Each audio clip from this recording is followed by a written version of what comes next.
This briefing compiles the available data on foundational Black Americans, people who can document descent from those enslaved inside the United States, and lays out the necessary components of a self contained polity built for that lineage, starting from the present day. No moral framing, only numbers, definitions, and institutional design. FBA is a lineage designation, not a census category. It requires at least one parent whose ancestry traces to the American slave system, typically verified through the 1870 or 1900 census. Caribbean or later African immigrant lines are excluded by definition. The total U.S. Black population, alone or in combination, stands near 49 million. Foreign born Black residents number about 5.6 million, or 11%. First and second generation immigrants together account for roughly 25% of the Black total. That leaves an estimated 36 to 40 million people who are U.S. born of U.S. born parents, the closest official proxy for the multi-generational FBA group. The group is younger than the national average, median age about 32.6. 27% are under 18. Slightly more than half are female. Self-identified FBA activism, rallies, registries, and online networks is a smaller subset measured in the low thousands of active participants, not the full 36 to 40 million. In 1970, the census counted 22.58 million Black residents. Cumulative abortions among Black women since the early 1970s are commonly estimated at 20 million. Adding those births alone would raise the current core group into the mid 50 million range. Adding one generation of their descendants pushes the figure towards 60 million or higher. These are arithmetic projections only. They ignore later mortality and fertility differences. A second projection assumes every woman 25 and older in the current population averaged 2.5 children instead of the present total fertility rate near 1.5. That change would add several million more people. Combined with the no abortion increment, a counterfactual core population could reach the mid-60s to low 70 millions. College completion among Black adults 25 and older has risen to 28%, higher for women than men. Median household income is approximately $57,000. Married couple Black families earn substantially more, often above $100,000. 48% of Black adults have never married versus 29% of other adults.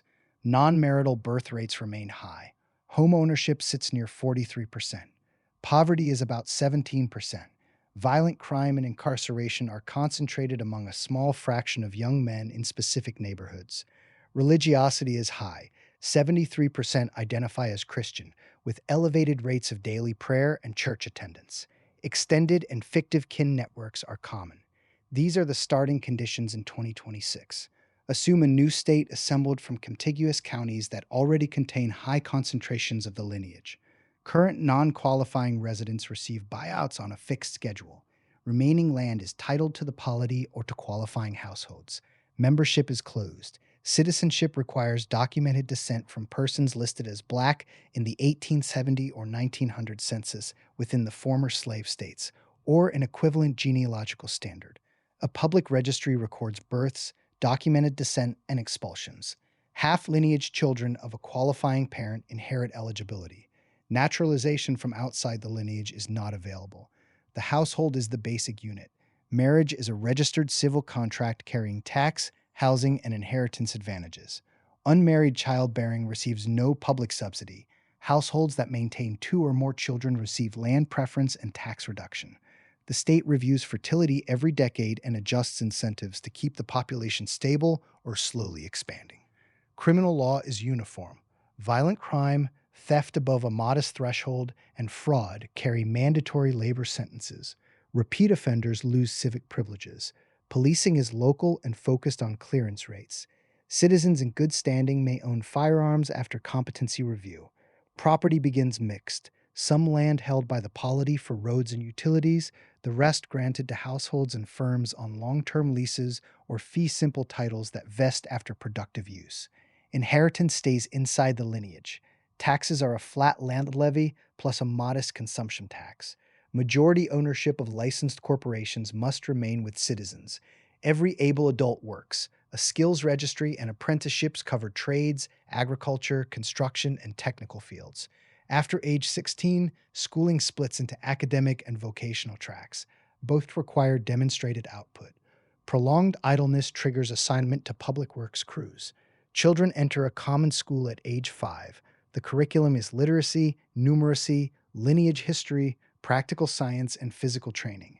Character instruction covers punctuality, honesty, and lawful authority. Aptitude testing at 14 assigns secondary tracks. Teachers must themselves have completed the system with clean records. Governance is a written constitution with enumerated powers. One legislative house is elected by household heads, the other by occupational or territorial districts. The governor serves a single 6-year term. Judges serve during good behavior. All officials must be documented citizens who maintain households in good standing. Tax increases above a set percentage, and any change in membership rules require referendum.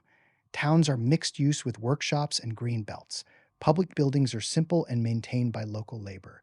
Religious practice is free so long as it does not override civil law. Civic festivals mark founding, harvest, and lineage dates. A citizen militia plus a small professional cadre provides defense. External trade occurs under treaty. There is no automatic right of entry for non-citizens. Implementation begins with the registry, land assembly, and the first cohort of households that already meet the criteria and accept the rules. All subsequent development follows from enforcement of those rules and the incentives they create. The numbers are estimates drawn from census, vital statistics, and nativity data.